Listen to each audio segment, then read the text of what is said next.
Bhopal gas त्रासदी 1984। दोस्तों ये वो घटना है जिसने पूरे देश को हिला दिया था। आज भले ही इस घटना को बीते 39 साल हो चुके हैं, लेकिन आज भी कई सारे ऐसे लोग हैं जो इस घटना के दर्द से अभी तक नहीं उभर पाए हैं। 2 से 3 दिसंबर को हुई भोपाल गैस त्रासदी में हजारों लोगों ने अपनी जान गंवाई और लाखों लोग उस गैस से प्रभावित हुए, जिसके कारण कई लोग जिंदगी भर के लिए विकलांग हो गए। इस हादसे में छोटे बड़े कई मासूमों ने अपनी जान गंवाई। दोस्तों चाहकर भी देश की जनता ने इस घटना को नहीं भुला पाया है और 2 महीने पहले ही आई web series the railway men ने इस घटना को और भी ताजा कर दिया है, जिसके बाद फिर से ये घटना सुर्खियों में आ गई। लेकिन दोस्तों आज भी यह घटना कैसे घटित हुई, आखिर उस दिन क्या हुआ था, ये कोई भी नहीं जान पाया है। तो दोस्तों चलिए आपको इस घटना के बारे में विस्तार से बताते हैं और जानते हैं कि आखिर उस दिन क्या हुआ था भोपाल शहर में।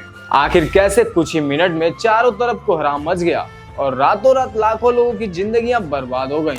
दोस्तों भारत के मध्य प्रदेश के भोपाल शहर में 4 दिसंबर सन 1984 को एक भयानक दुर्घटना घटी। भोपाल में स्थित यूनियन कार्बाइड कंपनी से काफी ज्यादा मात्रा में जहरीली गैस लीक हो गई, जिसमें 25,000 से ज्यादा लोगों ने अपनी जान गंवाई और लाखों लोग अपंगता के शिकार हो गए। रातों रात हुई इस घटना को भोपाल गैस कांड या भोपाल गैस त्रासदी के नाम से जाना जाता है। 3 दिसंबर को रात होने से पहले शहर में सब कुछ नॉर्मल था। किसी को तनिक भी भनक नहीं थी कि कुछ ही समय बाद इस शहर में कोहराम मचने वाला है। भोपाल जंक्शन पे एक ट्रेन आकर रुकी, उसमें से एक आदमी बाहर आया और उसे कुछ अजीब महसूस हुआ। ट्रेन से बाहर आते ही वो खांसने लगा और उसे सांस लेने में दिक्कत होने लगी और कुछ ही देर में वो जमीन पर गिर पड़ा।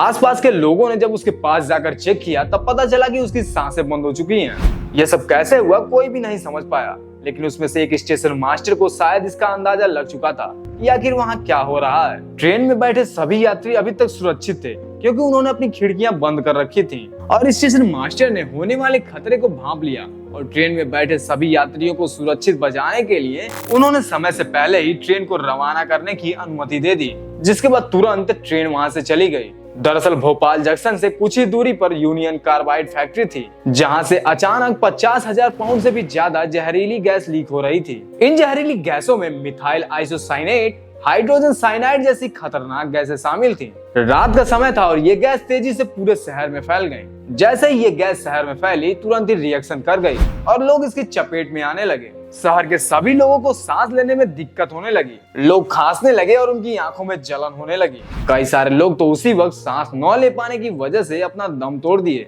लोग इधर उधर अपनी जान बचाने के लिए भागने लगे।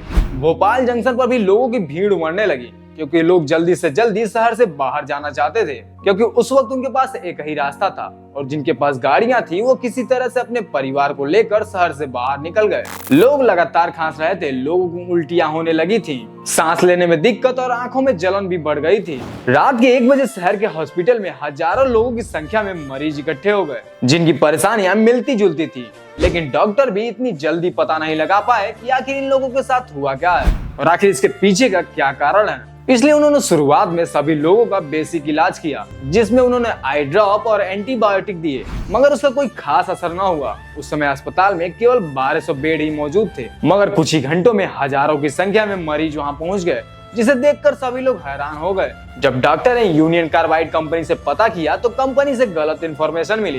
कंपनी ने पहले तो अपने कारनामों को छुपा लिया और झूठ बताया। पहली बार में कंपनी ने बताया कि गैस लीक हुई है, लेकिन वो जहरीली नहीं है, ज्यादा नुकसान नहीं पहुंचाएगी, उससे केवल आंखों में जलन होगी और कोई नुकसान नहीं होगा। ये बात सभी लोगों ने मान ली। जब पुलिस स्टेशन में सभी लोग खांसने लगे और आंख मलने लगे तो एक बार फिर से कंपनी में फोन लगाया गया और डिटेल पूछी गई। दूसरी बार में तो कंपनी ने बात टाल दी, लेकिन फिर आखिर में कंपनी ने यह बताया कि उन्हें भी नहीं पता कि आखिर यहाँ क्या हो रहा है और कैसे हो रहा है, उनके हाथ में कुछ भी नहीं है।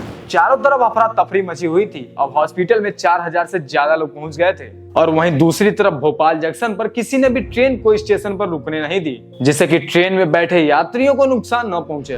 हालांकि यह नियमों के खिलाफ था, लेकिन स्टेशन मास्टर ने उस समय यही उचित समझा। जब तक लोगों को पता चलता कि आखिर यह सब क्या हो रहा है और कैसे हो रहा है, तब तक कई लोगों ने अपनी जिंदगी खो दी थी और वहीं डॉक्टर्स को भी इन जहरीली गैसों के बारे में जानकारी मिलने में देरी हो गई, जिसकी वजह से इलाज करना नामुमकिन हो रहा था। कंपनी यही बता रही थी कि मिथाइल आइसोसाइनेट गैस लीक हुई है, जो कि वह इतनी खतरनाक नहीं होती है, जबकि वह जहरीली गैसों के बारे में सभी लोगों से छुपा रही थी। कंपनी ऐसा इसलिए कर रही थी क्योंकि इस भारी नुकसान का भुगतान उन्हें ही करना पड़ता और वो बस अपने पैसे बचाने में लगी हुई थी। और यही वजह है कि कंपनी मिथाइल आइसोसाइनेट के साइड इफेक्ट भी कम बता रही थी। वह रात न केवल भोपाल के लिए बल्कि पूरे देश के लिए बहुत ही डरावनी साबित हुई। कई कोशिशों के बावजूद भी देश ने उस दिन हजारों लोगों को खोया। फैक्ट्री से लीक हुई गैसें इतनी खतरनाक थी जिसने लाखों लोगों की जिंदगियां उजाड़ दी और लाखों बच्चे लोगों ने अपनी आंखें हमेशा के लिए खो दिया। किसी ने इस रात अपने माता पिता को खोया तो किसी ने अपने बच्चों को। इस घटना का शिकार कई गर्भवती महिलाएं भी हुई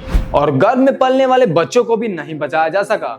गैस का असर कई दिनों तक रहा और 2 सप्ताह के अंदर ही अंदर हजारों लोग इस दुनिया को छोड़कर जाने लगे। यही वजह है कि यह रात आज तक कोई नहीं भुला पाया। इस घटना के 2 दिन बाद ही राज्य सरकार ने राहत का काम शुरू कर दिया था। पीड़ित लोगों को धनराशि भी दी गई, लेकिन केवल धनराशि से किसी का दुख कम नहीं किया जा सकता। लेकिन दोस्तों, इस दुर्घटना का असली जड़, असली वजह कोई नहीं जान पाया है। सब यही जानते हैं कि यह हादसा जहरीली गैस के लीक होने की वजह से हुआ है, लेकिन यह गैस लीक कैसे हुई, किसकी लापरवाही से हुई और इसे जल्दी से निपटाया क्यों नहीं गया, ऐसे कई सवालों के जवाब कोई नहीं ढूंढ पाया। बताया जाता है कि उस समय कारखानों के सुरक्षा उपकरण सही हालात में नहीं थे और कारखानों में अन्य सुरक्षा नियमों का भी पालन नहीं किया जा रहा था। इस हादसे के बाद कंपनी को हर्जाना भी देना पड़ा और कंपनी के मालिक को जेल भी जाना पड़ा, लेकिन कुछ ही वक्त में वो जेल से बाहर आ गए। वहीं दोस्तों, आपको जानकर हैरानी होगी कि इस फैक्ट्री को शहर में लगने से पहले कई बड़े बड़े लोग और अधिकारियों को इसके बारे में चेतावनी दी गई थी कि ये कंपनी सुरक्षित नहीं है, आने वाले समय में बड़े हादसे हो सकते हैं। कई लोगों ने इस कंपनी पर रोक लगाई थी,